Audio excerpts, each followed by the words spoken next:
Honorable Babu, do you have something to say? Thank you very much, Chairman.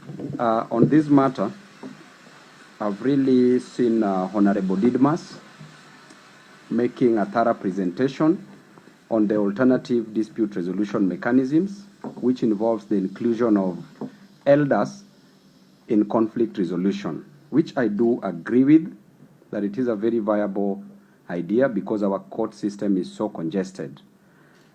However, there's only one point. In totality, I agree with it, that this bill should pass. The reservation that I have, because you've now invoked my legal knowledge, is that in jurisprudence, there are different schools of thought. There's the natural school of thought, which says that law emanates from the Almighty, from a deity, from the Almighty God, and that law should have morality.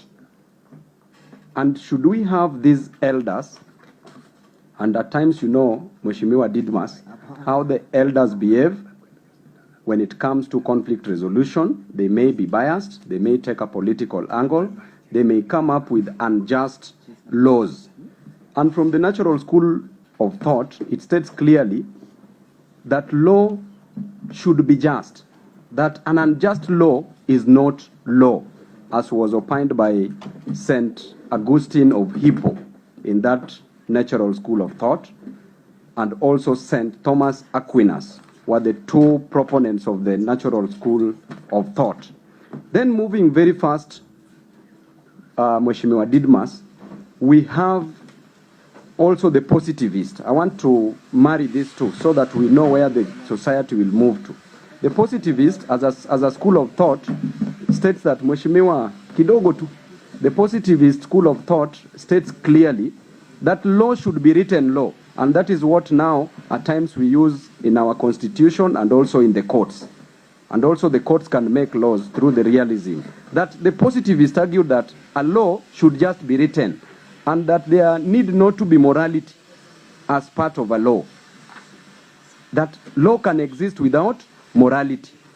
Then we remember during Hitler's time, during the Holocaust, when the Nazi Germans were killing the Jew, during that period, it was correct. It was in written laws. The positivist, who is a HLA professor, said clearly, Babu. just Mheshimiwa, this point is very important and urgent, because I don't want these elders to make wrong laws and just terminate people unfairly.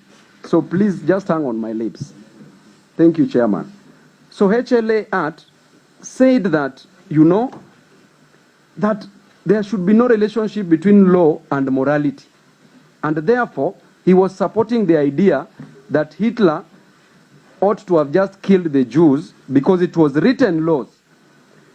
Then Professor Lon Fuller, not Professor, but Lon Fuller, during that debate of HLA Hart versus Lon Fuller, they were arguing. And Lon Fuller challenged Hart, chairman. He challenged Professor HLA Hart and said that yes, it is written law that people ought to have been killed as per the German rules. But was it moral? Then that is at that point Hart changed his heart and said that indeed, as much as it was written law, then the Jews ought not to have been killed. So what I'm trying to say is this. Most of these elders, you know, can be political. And you know, me and you will be the first victims if we don't send them something. Because they can decide to make unfair laws or unjust laws. So my question is, which type of laws, as they resolve to alternative dispute resolution mechanism, will they be using? But the idea itself is a brilliant idea. Thank you.